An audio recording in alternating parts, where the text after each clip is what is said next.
Today, I'm going to talk to you about some pain neuroscience. So you can think of pain as your body's alarm system. I know an example right now that's relevant is some period pain. So you got a painful spot, which is kind of by the uterus, but you feel that pain off in other areas like your back and kind of more up in the abdomen area. So if I was comparing that to an alarm system in your house, let's say this box is your house, the alarm is right there.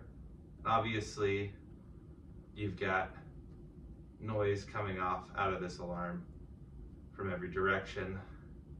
It's going to be the loudest where that pain is felt, but then also in other areas. So like even if you're in the opposite corner of the house, you're still going to hear a little bit of noise coming from that alarm. And that's kind of like what you're feeling in your lower back. It's like there's nothing happening in the lower back that your body should be perceiving as pain, but because there is this noisy alarm kind of sounding off from the uterus, your body perceives some pain in other areas.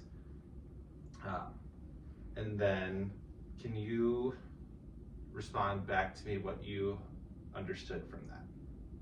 So even though my pain is mainly in my uterus, I can feel it in other parts of my body because it can, quote, quote, radiate. The pain can radiate. Yeah. And then also, like in this case, so the pain you're feeling isn't necessarily tied to tissue damage.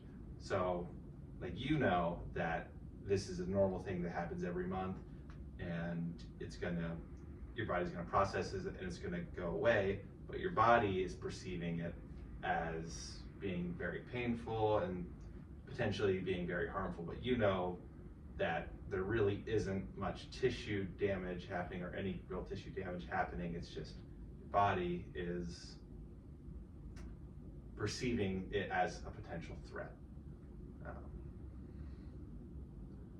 Okay, so can you repeat back to me what you understood from that sentence about pain in relation to tissue damage?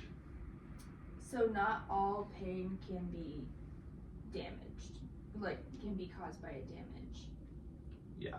I would say so. Not all pain is related to tissue damage, and then the extent or the intensity of the pain isn't correlated to how much damage is happening. And even if you wanted to think about like stepping on a nail, so stepping on a nail is painful, but I would say, as somebody who's stepped on a nail myself, it's actually the initial damage isn't really that painful, or initially stepping on the nail isn't that painful. It's everything after while the body's repairing that is painful. And the reason that you don't feel the pain whenever you first step on the nail as much is because it's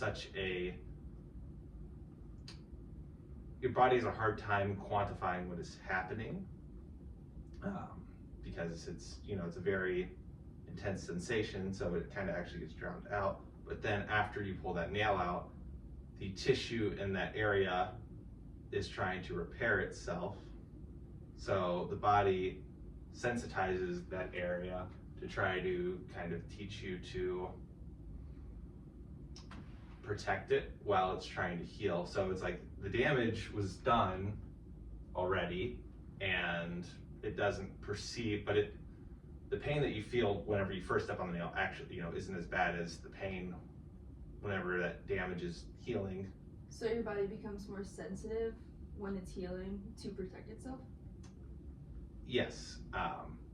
In that instance, yes, there are instances. So like when we're talking about chronic pain, your body is sensitizing an area to try to protect it. But especially with chronic pain, sometimes the body's protecting something that actually isn't damaged. So it's sensitive to try to protect something that actually doesn't need protected. That's not necessarily damaged. Gotcha. Yeah. Okay. So some things that we can do to help control that sensitization is we can try to do some relaxation techniques to help calm down our nervous system so it doesn't try to perceive that pain in the periphery as much. You can do some exercise and some other kind of,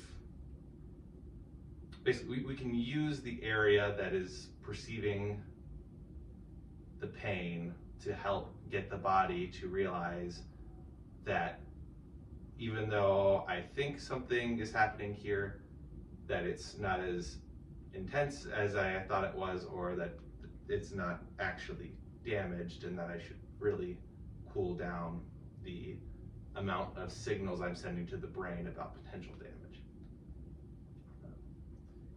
Did that make sense to you?